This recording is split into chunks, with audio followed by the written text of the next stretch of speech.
BKKBN ini harus menghayati betul bahwa sukses story penurunan jumlah anak atau fertility rate itu tercapai dalam hal ini dulu 5,7, 5,6, 5,7 tahun 80-an.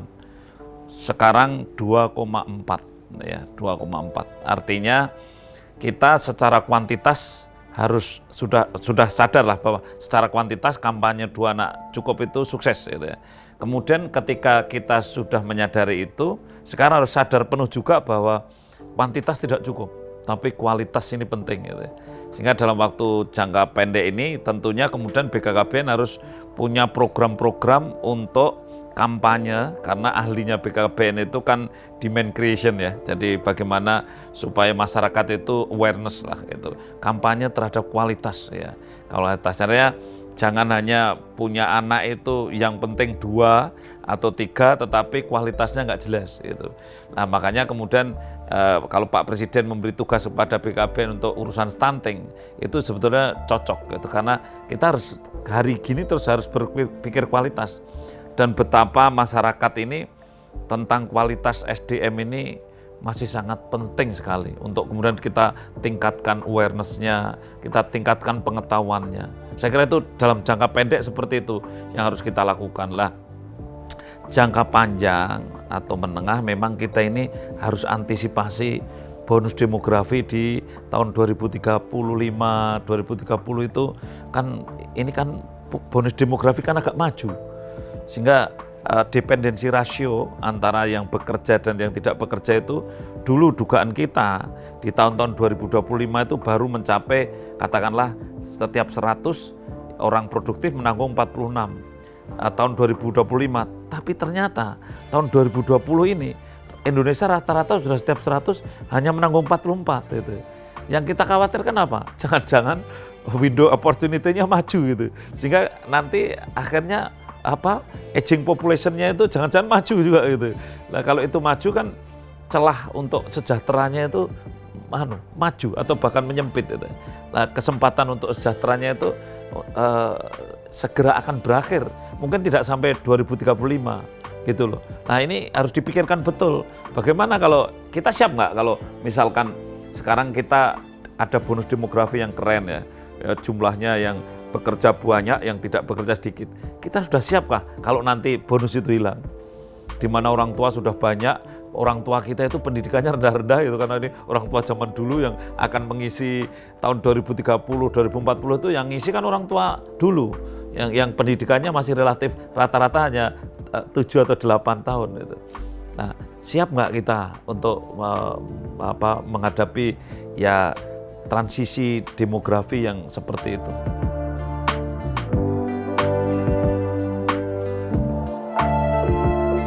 Dari survei di terakhir tahun 2019 itu kan surveinya SSGBI namanya, survei ini kan menunjukkan angka 27,67% ya. Tetapi di masa pandemi ini kan semua analisis mengatakan bahwa bayi-bayi yang wasting meningkat, yang kurus meningkat ya. Kemudian kematian bayi, kematian anak juga meningkat di pandemi ini. Sehingga para ahli menduga tahun 2020 ini, 2020-2021 ini stunting itu masih bisa naik. Kalau balita kita jumlahnya antara 23 sampai 24 juta, berarti yang stunting kan sekitar 6-7 juta. Kita memang kalau di Asia Tenggara ini ya kita bisa juara, artinya bisa tinggi untuk di Asia Tenggara. Mungkin kita menangnya dengan Afrika gitu ya.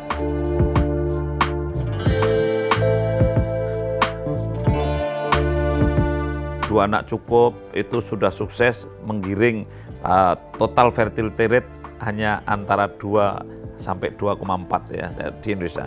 Nah, karena kita kemudian bergeser kepada masalah kualitas, maka sebetulnya sekarang kampanyenya harus 2 anak lebih sehat. Kalau kita bilang 2 anak cukup, sekarang juga sudah masalah hak-hak reproduksi sudah bergerak ini. ICPD yang ada 1994 ini sudah menyuarakan bahwa hak-hak reproduksi itu harus dihargai gitu.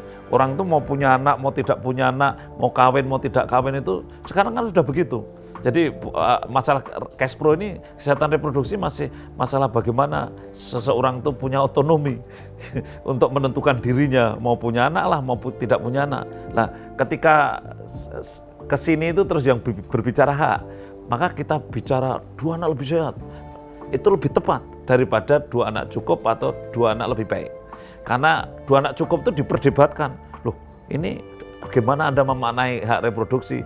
Kalau 2 anak lebih baik, loh Anda kok tahu kok bisa mengatakan lebih baik? Baik itu kan relatif. Tapi kalau mengatakan 2 anak lebih sehat, ini evidence based. Ya, karena ini adalah statistical review seluruh jurnal di dunia ini, center of excellence di dunia ini, kalau meneliti jumlah anak 2 dibandingkan yang 3 dibandingkan yang 5 dengan istilah multiparitas atau grade multiparitas, ini jelas significantly. Jadi level of evidence 1 ya, dalam arti memang evidence based bahwa 2 anak lebih sehat. Kematian ibunya rendah, kematian bayinya rendah.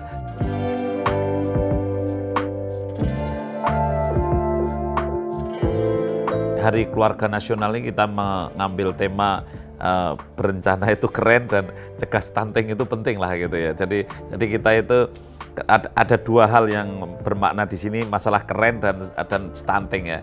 Kenapa kita itu mengangkat istilah keren itu ya? Karena keren itu juga kesingkatan dari keluarga berencana itu. Tapi keren ini itu istilah yang sangat dekat di hati para anak-anak muda, anak-anak milenial itu. Nah, kita kemarin membuat semacam riset gitu ya. Jadi formatif riset untuk melihat suara anak muda seperti apa. Ternyata kalimat keren itu bagi anak muda lebih enak. Jadi keluarga berencana itu di mata dia lebih enak diucapkan keren gitu. Nah, sehingga kita mengambil istilah itu. Lah, sekarang ini populasi pemuda atau muda itu jauh lebih besar. Ya, sekarang ini 64 juta itu remaja-remaja kita ini. Nah, BKKBN ini harus menjadi sahabat remaja. Kalau kita itu tidak bisa mendowngrade diri kemudian dekat dengan remaja, kita gagal sebetulnya. Karena yang menentukan masa depan bangsa dan keluarga ini adalah remaja sekarang. Yang nanti akan menjadi pasangan hidup baru, di mana dia ada pasangan usia subur baru. Inilah fokus kita, bagaimana kualitas SDM itu bisa unggul untuk Indonesia maju. Ketika pandemi ini terjadi, otomatis stunting bisa naik karena morbiditas naik. Sedangkan sumber stunting itu 2. 1, suboptimal nutritional, 2 adalah suboptimal health. Ya. Ketika kemiskinan naik, pengangguran naik, pasti ada ancaman suboptimal nutritional. Ketika kemudian banyak orang takut ke rumah sakit, karena rumah sakit berkerumun COVID, banyak delay, membawa anak ke rumah sakit itu delay. Sehingga ada kondisi suboptimal health. Sehingga 2 inilah yang membuat beberapa catatan ada di Lancet mengamati bahwa di Indonesia itu ada 23 sekian juta balita, kira-kira 2 juta balita di tengah raya akan wasting, akan menjadi kurus. Nah, ketika 2 juta menjadi kurus, tentu kurus ini kalau 2-3 bulan akan menghambat perkembangan, akan menjadi stunting gitu. Makanya kemudian ada Profesor Taha, itu Profesor Aca dan para profesor-profesor dari UNAS itu kemarin memberikan masukan proyeksi bahwa stunting bisa naik menjadi 32,5%. Itu karena analisis tadi. Nah, itulah makanya BKKBN harus bekerja keras untuk mencegah. Sehingga kami berhitung ini. Jadi di Indonesia itu ada 5 juta orang hamil rata-rata. Ya 48, 49 sampai 5 juta lah. Naik turunnya di situ setahun itu. Ya. Kemudian dari situ sebetulnya 2 juta itu ada orang nikah setiap tahunnya. Inilah yang membuat populasi kita juga meningkat pada orang-orang yang baru nikah ini kira-kira 1,6 juta. Lah, maksud saya begini loh.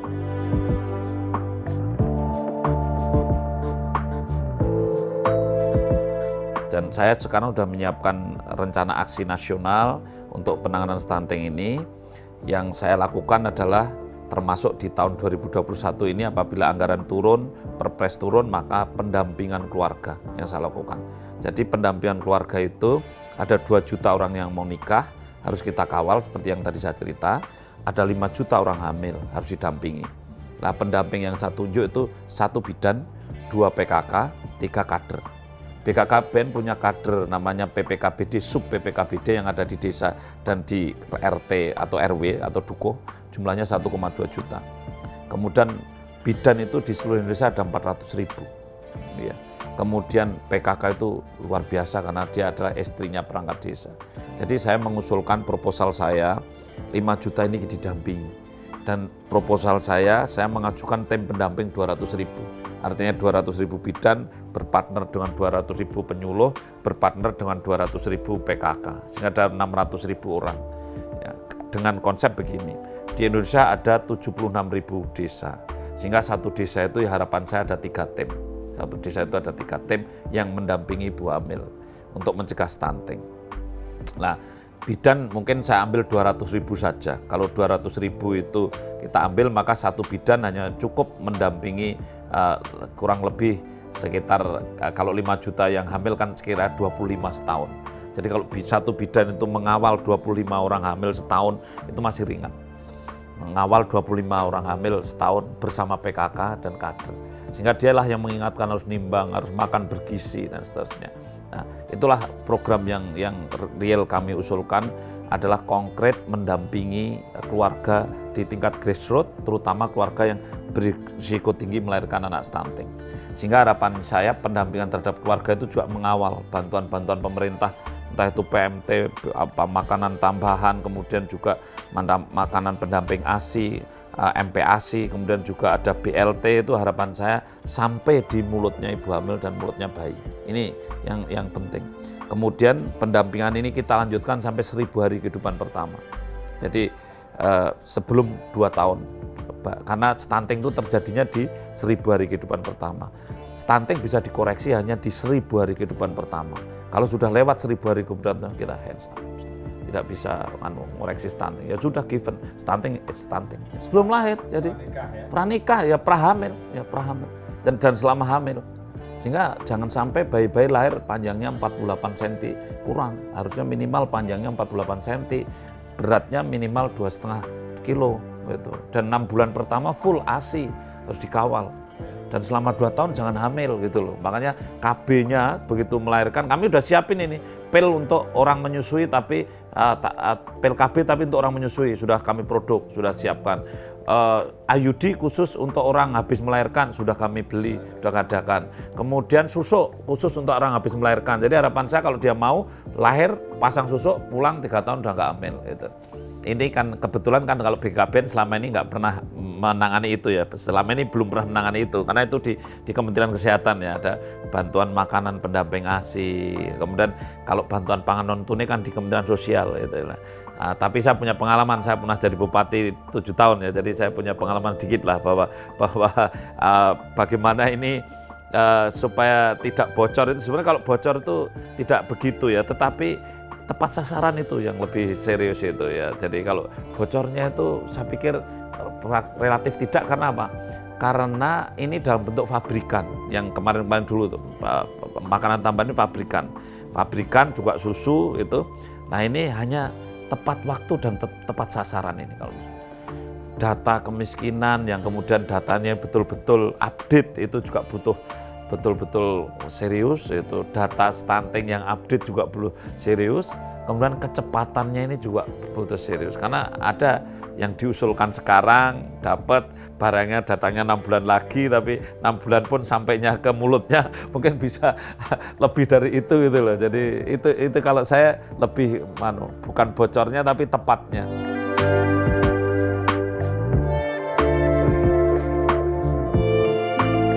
Alat kontrasepsi itu semua bisa ideal sesuai dengan kebutuhan ya. Jadi sebagai contoh gini, kalau dia orang muda masih ingin punya anak atau bahkan belum punya anak, ya mestinya pakai yang sederhana.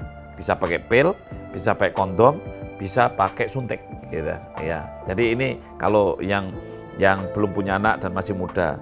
Tapi kalau yang sudah punya anak lebih efisien pakai yang jangka panjang ya, seperti katakanlah implan tadi bisa untuk 3 tahun, kemudian IUD bisa juga untuk bahkan bisa sampai untuk 4-5 tahun itu spiral itu. Nah, kemudian kalau yang usianya udah 35 tahun, kemudian anaknya udah 2 atau bahkan anaknya udah 3, dia juga punya penyakit, kadang-kadang punya penyakit kencing manis, kemudian bakat hipertensi, kenapa nggak pakai steril saja, misalnya itu yang MOW istilahnya, topektomi, atau kalau laki-laki vasektomi gitu kan itu jadinya kan kontrasepsi itu bisa cocok untuk semua tetapi sesuai dengan kondisinya masing-masing.